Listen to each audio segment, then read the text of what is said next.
police a un sentiment d'impunité en France? Oui, très certainement. C'est...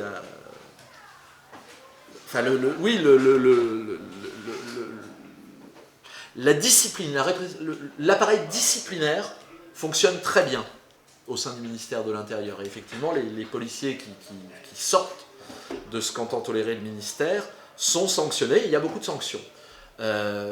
La violence dans une manifestation ne fait pas partie des choses que le ministère n'entend pas tolérer, et donc il y a très peu de sanctions disciplinaires. Oui, enfin en tous les cas, vous avez des sanctions très basses, bon. Ou alors vous allez avoir des sanctions pour éviter le judiciaire. C'est-à-dire qu'évidemment, on va pouvoir dire, bon, on l'a déjà fait en disciplinaire, c'est pas la peine d'en rajouter une couche.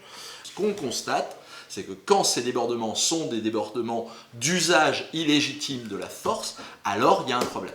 Et ce problème, ce n'est pas un problème au niveau des policiers, c'est un problème au niveau des magistrats, et qui est très probablement lié à la position du parquet en France. Le procureur qui est à la fois chargé de diriger l'action de la police et éventuellement de poursuivre les policiers, et surtout qui est totalement dépendant des policiers pour mener son action. Et donc là, les syndicats de police ont bien compris, oui, il suffisait de mettre la pression. Vous vous souvenez tous de ces images à Bobigny, où effectivement des policiers qui étaient mouillés jusqu'au cou, c'est-à-dire ils avaient fait des faux, qui risquaient d'envoyer quelqu'un devant les assises pour une bête histoire d'accident où ils n'avaient pas voulu assumer leurs responsabilités. Donc on est quand même dans quelque chose de très grave.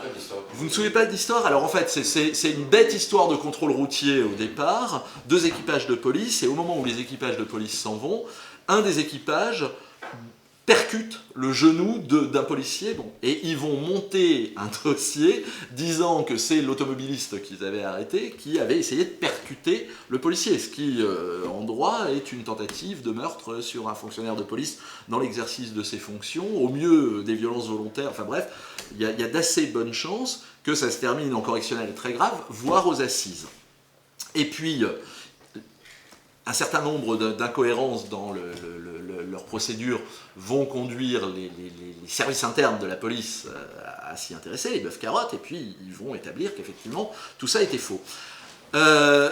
Normalement, d'abord, on est dans une situation de faux en écriture publique, donc ça relevait des assises. Le parquet va gentiment renvoyer tout ce petit monde en correctionnel pour du faux. Enfin. Et donc ils vont être jugés à Bobigny.